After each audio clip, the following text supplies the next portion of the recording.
Maestro Zoé Robledo, director general del Instituto Mexicano del Seguro Social, siempre en movimiento. Zoé, gracias por esta conversación. No, gracias a ti, Ricardo. Y pues sí, desde aquí hacemos este espacio para no parar y para informar. A ver, Zoé, a propósito de movimiento, creo que muchos mexicanos tenemos la inquietud de qué va a pasar con el Seguro Social. Para plantearlo en pocas palabras, hemos tenido movimientos muy importantes en materia de salud en los años recientes en México y ahora se nos plantea la nueva propuesta del gobierno federal, del presidente López Obrador, concretamente del IMSS Bienestar. Pero nuestra inquietud es si el Seguro Social, que ha sido el centro inamovible de toda esta situación tan complicada de la pandemia, digamos que ha sido el seguro, lo único seguro, no vaya a ser afectado en su operación por este nuevo esfuerzo de IMSS Bienestar. Sí, no, yo creo que todo lo contrario. Este es un proceso de transformación de la salud que ha planteado el presidente López Obrador, que fortalece al Seguro Social. Déjame plantearlo de esta manera. Ajá. Tenemos en nuestro país un modelo de seguridad social para los trabajadores, las trabajadoras y todos los beneficiarios, los pensionados que se atienden en el Seguro Social o en el ISSSTE o en Pemex o en la Secretaría de la Defensa Nacional, en el ISFAM para las Fuerzas Armadas. La atención de los derechohabientes y el financiamiento vía cuotas, eso no se modifica en absoluto, eso se mantiene exactamente igual.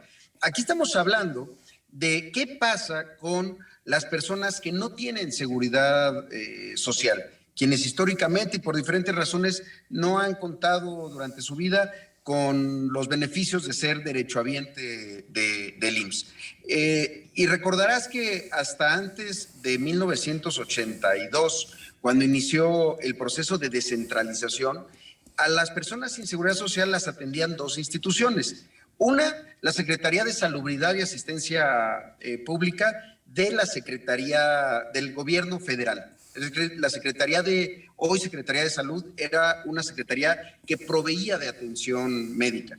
Y en aquellos años, con motivo de la modernización administrativa y el fortalecimiento del federalismo, se le entrega a los gobiernos de los estados la concurrencia y la posibilidad de que ellos sean quienes atiendan a la población que no cuenta con seguridad social. E inicia la fragmentación histórica del sistema de salud, porque se convirtió la atención médica en criterios locales, no nacionales. Y entonces 32 sistemas, 32 coberturas, 32 formas diferentes de entender la atención médica para quienes no tienen seguridad social. Pero hubo un remanente de años previos, que fue el IMSS Coplamar, que en el 77 y luego en 1979 nació como una rama más del Seguro Social, solidaria, para atender a quienes no tenían seguridad social. Y eso permaneció en algunos estados, en 80 hospitales de 19 estados del país. Eso es lo que estamos ampliando y fortaleciendo en un proceso de centralización de los sistemas estatales para la atención de los no derechohabientes. Los derechohabientes del IMSS seguirán atendiéndose en los mismos lugares y lo que estamos haciendo es tomar esa atención médica que hoy tienen los gobiernos estatales y que por acuerdo con los gobiernos estatales, con gobernadores, gobernadoras, en este momento de 15 estados, estamos nosotros entrando para operar a través de este modelo de atención que ya tiene más de 40 años, conocido como IMSS Bienestar. Ahora, ya que estás hablando de etapas históricas muy importantes del proceso de salud pública en este país y conociéndote como te conozco, te puedo preguntar, ¿cuál es el espíritu que anima este nuevo esfuerzo? ¿Cuál es, en cuanto a política pública y a ética pública, la intencionalidad fundamental de esta nueva etapa que inicias? Mira, yo te diría, una de carácter jurídico quizá, que tiene que ver con las reformas que tuvo el artículo 4 de la Constitución. El artículo 4 establece los principios del estado de bienestar que ha planteado el presidente López Obrador. La pensión universal no contributiva para todos los adultos mayores, las becas para los estudiantes de todos los niveles de familias de escasos recursos y la atención médica para quienes no cuentan con seguridad social, entendida esta como atención médica y medicamentos gratuitos. Ese componente era el que nos hacía falta llevar a la práctica, era el que nos hacía falta hacerlo realidad, por muchas razones, entre otras, pues por los 2 años de pandemia que hemos vivido. Pero la segunda razón, la segunda causa o razón histórica, tiene que ver justo con la historia de la pandemia. La pandemia nos demostró lo fragmentado que estaba el sistema y tuvimos que montar un sistema único para atender a toda la población con independencia de si tenían o no seguridad social. Entonces, las lecciones de la pandemia nos indicaron que era mucho mejor y que siempre va a ser mejor tener sistemas unificados, que se hablan entre sí y que no determinan cuál va a ser el destino de una persona en términos de su salud, dependiendo de si tiene o no seguridad social. Entonces, lo que se observó fue que este modelo, el del IMSS Bienestar, teniendo el respaldo del Seguro Social, pues es el que sigue operando de la mejor manera en los estados y en los municipios en donde permanece. Y que hoy, pues ya a la luz de las primeras acciones que se han llevado a cabo, particularmente en Nayarit, pues demuestra que esta materia, la de la atención médica, pues siempre es mejor centralizarla, como la tienen muchísimos estados europeos que concentran este tipo de decisiones en el gobierno central, dejando desde luego la competencia que tienen los gobiernos estatales como autoridades sanitarias para vacunaciones, procesos de vectores, el control epidemiológico de toda la población.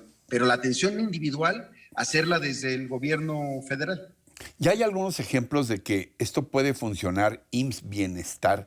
Hablaste en tu informe más reciente, en la conferencia mañanera, por ejemplo, de los casos de San Luis Potosí y de Tlaxcala. Ya tenemos algunos datos que nos permitan pensar que IMSS Bienestar puede ser una realidad eficiente y también una realidad participativa, convocatoria de todos los mexicanos? Sí, hay buenos ejemplos de los primeros estados. El primero fue Nayarit.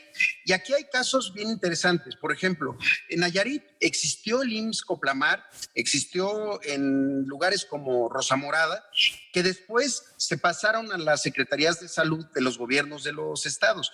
Y la comparación en términos de la cobertura de especialistas o de los servicios que prestaban esos hospitales es la mejor evidencia. Te pongo un ejemplo. En Nayarit encontramos hospitales que llevaban 14 años sin que se llevara a cabo una sola cirugía, con quirófano y todo, pero sin el cirujano, o a veces sin el cirujano, pero tampoco con el equipo mínimo indispensable para llevar a cabo una cirugía. Entonces, de abril a la fecha, que estamos operando ya todo el sistema en el caso de Nayarit, que es nuestro modelo a seguir, pues la realidad es la que se impone y la realidad habla pues de mucho más consultas de medicina familiar, más consultas de especialidad, mucho más cirugías que antes ya no se estaban haciendo y que se estaban resolviendo seguramente en pequeños hospitales en donde la gente tenía que ir y pagar. Aquí ya la diferencia es que hoy en Nayarit, en muchos municipios, están los médicos residentes del Seguro Social, están ahí ginecólogos, pediatras, cirujanos, anestesiólogos, médicos internistas, atendiendo a la población que nunca había conocido a un médico de especialidad. ¿Estás en contacto con los gobiernos estatales? Por ejemplo, citabas el caso de San Luis Potosí. ¿Cómo están jalando los gobiernos estatales en este esfuerzo?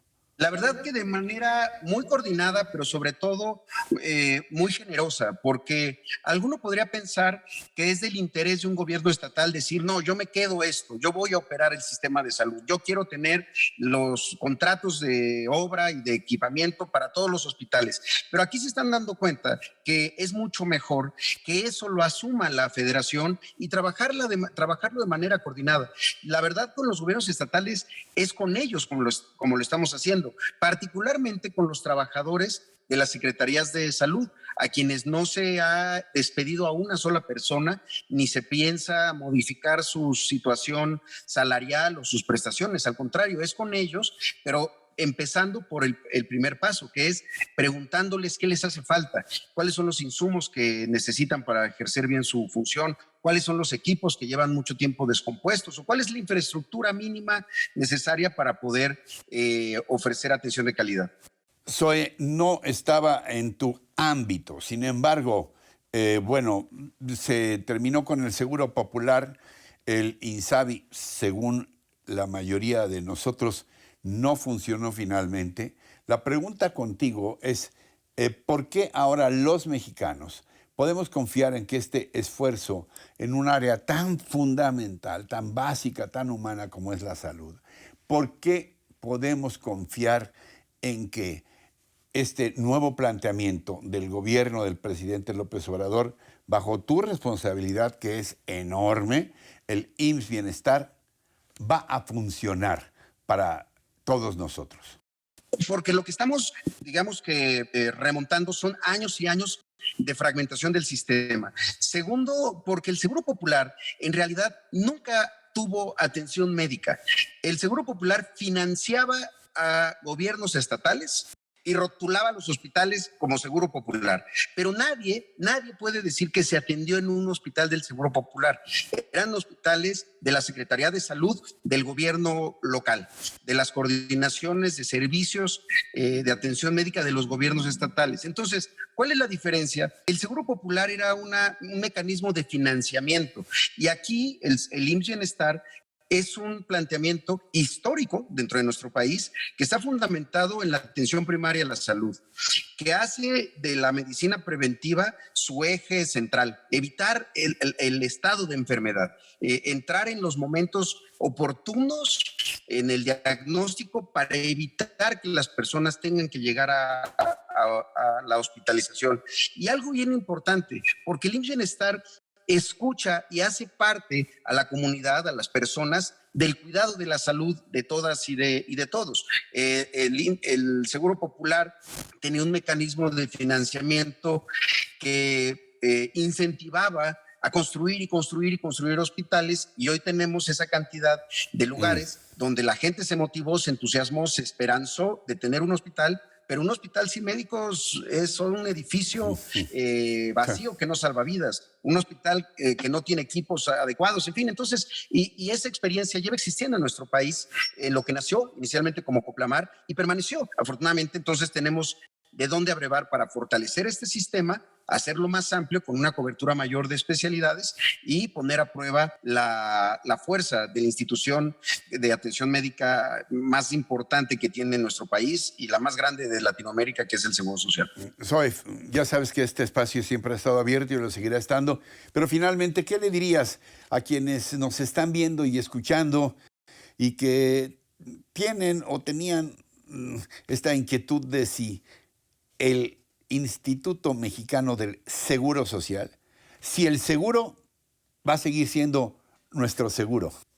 Sí, el seguro seguirá mejorando, tenemos que seguir haciendo inversiones para que logremos atender de manera más rápida, más oportuna y de mejor calidad a nuestros derechohabientes, a los más de 70 millones de personas que se atienden en el IMSS y que tienen derecho a hacerlo porque son trabajadores, porque son beneficiarios de los trabajadores, porque trabajaron toda una vida y son pensionados. Esto no tiene nada que ver con esa rama del régimen ordinario, como se le llama el Seguro Social. Eso permanece igual. Esto, que es financiado no por cuotas, sino por el presupuesto de egresos de la Federación, es la ampliación para la atención de los que no tienen Seguridad Social en otros lugares, que hoy son hospitales de las Secretarías de Salud y que forman parte, que pasarán a formar parte del IMSS Bienestar. Maestro Zoe Robledo, director general del Instituto Mexicano del Seguro Social, gracias por esta conversación en movimiento y espero volver a platicar muy pronto de nuevo contigo. Muchísimas gracias, Ricardo. Un abrazo de corazón. Gracias, hasta pronto, Zoe Robledo, gracias. Y gracias también a ustedes por su atención, su compañía y lo que más aprecio, su confianza en este espacio. Hasta la próxima, hasta siempre.